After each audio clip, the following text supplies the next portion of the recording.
নবম পে স্কেলের চূড়ান্ত তারিখ ঘোষণা, কর্মচারীদের মূল বেসিক সর্বনিম্ন 30,500 টাকা বৃদ্ধি ও 14 গ্রেডে পূর্ণাঙ্গ তালিকা প্রকাশ।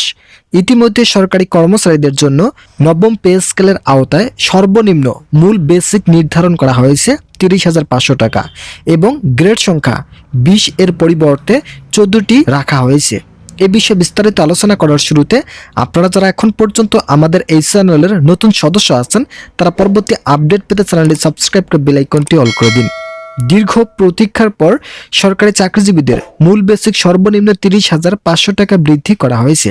একই সঙ্গে 2015 সালের অষ্টম বেতন স্কেলে থাকা 11 থেকে 20তম গ্রেডের কর্মচারীদের জন্য নতুন সিদ্ধান্ত গ্রহণ করেছে পে কমিশনের চেয়ারম্যান জাকির আহমেদ খান। অর্থ উপদেষ্টা সহ প্রধান উপদেষ্টা বৈঠকে নতুন কয়েকটি যুক্তিযুক্ত আলোচনা সংগঠিত হয়।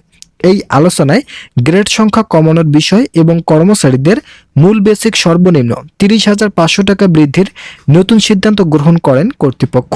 2015 সালের পরবর্তী সময়ে 2025 সালের এই দীর্ঘ 10 বছরে বেতন স্কেল এমনভাবে তৈরি করা হয়েছে যেখানে সকল গ্রেডের কর্মকর্তা ও কর্মচারীদের জীবনমান উন্নয়নের লক্ষ্যে ব্যাপক ভূমিকা রাখবে। কর্মকর্তা ও কর্মচারী উভয় সরকারি চাকরিজীবীদের জন্য সিলেকশন গ্রেড সহ টাইম স্কেল পুনরুদ্ধারের নতুন সুবিধা তৈরি করা হয়েছে। 2015 সালের অষ্টম বেতন স্কেলে টাইম স্কেল বিদ্যমান থাকলেও পূর্বের নির্বাচিত সরকার তা বন্ধ করে দেয়। সরকারি রাজস্ব খাতের বিভিন্ন সমস্যা দেখিয়ে এই দুইটি ভাতা বন্ধ করে দেওয়ার ফলে সরকারি চাকরিজীবীদের মাঝে ব্যাপক অর্থনৈতিক সমস্যা তৈরি হয়। কিন্তু নতুন যে তালিকা প্রকাশ করা হয়েছে এখানে ঊর্ধ্বতন কর্মকর্তা ও সচিব পর্যায়ে ব্যক্তিদের সঙ্গে আলোচনা করে সিদ্ধান্ত গ্রহণ করা হয়। অবশেষে বাংলাদেশ সচিবালয়ে সচিবদের সঙ্গে বৈঠকের মাধ্যমে এই সিদ্ধান্ত কার্যকর করার ফলে সরকারি চাকরিজীবীদের দীর্ঘদিনের দুঃখের অবসান ঘটল। ভিডিওটির এই মুহূর্ত পর্যন্ত এসেও আপনারা যারা এখন পর্যন্ত আমাদের এই চ্যানেলের নতুন সদস্য আছেন তারা পরবর্তী আপডেট পেতে চ্যানেলটি সাবস্ক্রাইব করে বেল আইকনটি অল করে দিন। মূল বেসিক সর্বনিম্ন কত টাকা রাখা হলো এই বিষয়ে জানতে চাইলে পে কমিশন ও অর্থ মন্ত্রণালয় বলেন, আমরা বিভিন্ন সময় বিভিন্ন সমস্যায় জর্জরিত ছিলাম, কিন্তু আমাদের উদ্দেশ্য ছিল সরকারি চাকরিজীবীদের বেতন বৃদ্ধি করার সঙ্গে সঙ্গে তাদের জন্য বিভিন্ন ভাতা সংযুক্ত করা। আমরা সেই পথ অবলম্বন করেই নবম পে স্কেল বাস্তবায়নের চূড়ান্ত সিদ্ধান্ত হাতে নেই। বিশেষ করে যারা তৃতীয় ও চতুর্থ গ্রেডের কর্মচারী আছেন তাদের অবস্থান নির্ণয় করে বেতন বৃদ্ধি সহ সকল ধরনের ভাতা বৃদ্ধির চূড়ান্ত পদক্ষেপ গ্রহণ করি। পে কমিশন বলেন, এতে করে সরকারি চাকরিজীবীদের দীর্ঘদিনের যে সমস্যা ছিল সকল সমস্যায় সমাধান হয়ে আসবে। কর্মচারীদের বেতন বৃদ্ধির বিষয়গুলোকে সামনে রেখে পে কমিশন ও অর্থ মন্ত্রণালয় কয়েক দফায় বৈঠক করেন। তাদের বৈঠকের মাঝে 70 সদস্যের সচিব ইতিবাচক তথ্য প্রকাশ করেছেন। প্রাথমিক দিকে সচিবরা ইতিবাচক তথ্য উপস্থাপন করলে পরবর্তীতে কর্মচারীদের দিক বিবেচনা করে ইতিবাচক তথ্য গণমাধ্যমে জানান।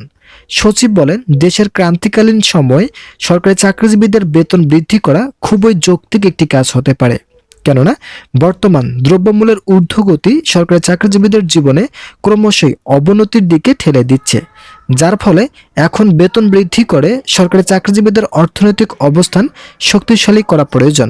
70 সচিব আরও বলেন, আমরা পে কমিশনের সঙ্গে বৈঠক করেছি। ইতিমধ্যে পে কমিশনের চেয়ারম্যানের নেতৃত্বে যে খসড়া তৈরি করা হয়েছে সেখানে বেশ কিছু গুরুত্বপূর্ণ বিষয় উল্লেখ করা হয়। বিশেষ করে যারা কর্মচারী মহলের সদস্যরা আছেন তাদের জন্য তৈরি করা হয়েছে নতুন উদ্যোগে বেতন ও ভাতা। ভিডিওটির এই মুহূর্ত পর্যন্ত এসেও আপনারা যারা এখনও আমাদের এই চ্যানেলটি সাবস্ক্রাইব করেননি তারা সাবস্ক্রাইব করে বেল আইকনটি অল করে দিন।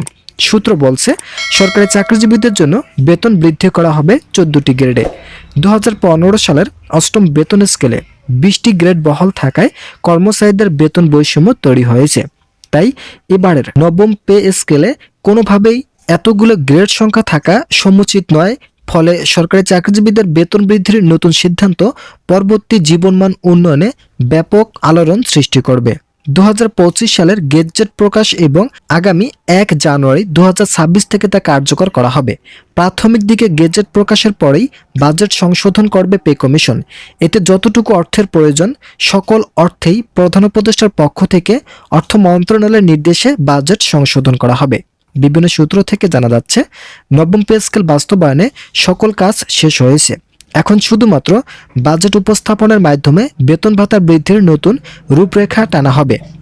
সরকারি চাকরিজীবীরা ইতিমধ্যেই তাদের 5 দফা দাবি উল্লেখ করেন। সেখানে গ্রেড সংখ্যা পরিবর্তন সহ পূর্বের ঘোষিত সিলেকশন গ্রেড ও টাইম স্কেল পুনরুদ্ধারের বিষয়ে জরুরি পদক্ষেপ নিতে বলা হয়। যদিও অন্তর্বর্তীকালীন সরকার ইতিমধ্যেই গ্রেড সংখ্যা পরিবর্তন করেছেন এবং বেতন বৃদ্ধির পাশাপাশি সিলেকশন গ্রেড সহ টাইম স্কেল পুনরুদ্ধারের নতুন সুবিধা তৈরি করেন, তবে কবে গেজেট প্রকাশ করা হবে এই বিষয়ে এখন পর্যন্ত কোনো তথ্য প্রকাশ না হয় সরকারি চাকরিজীবীদের মাঝে অনেক হতাশা ছিল।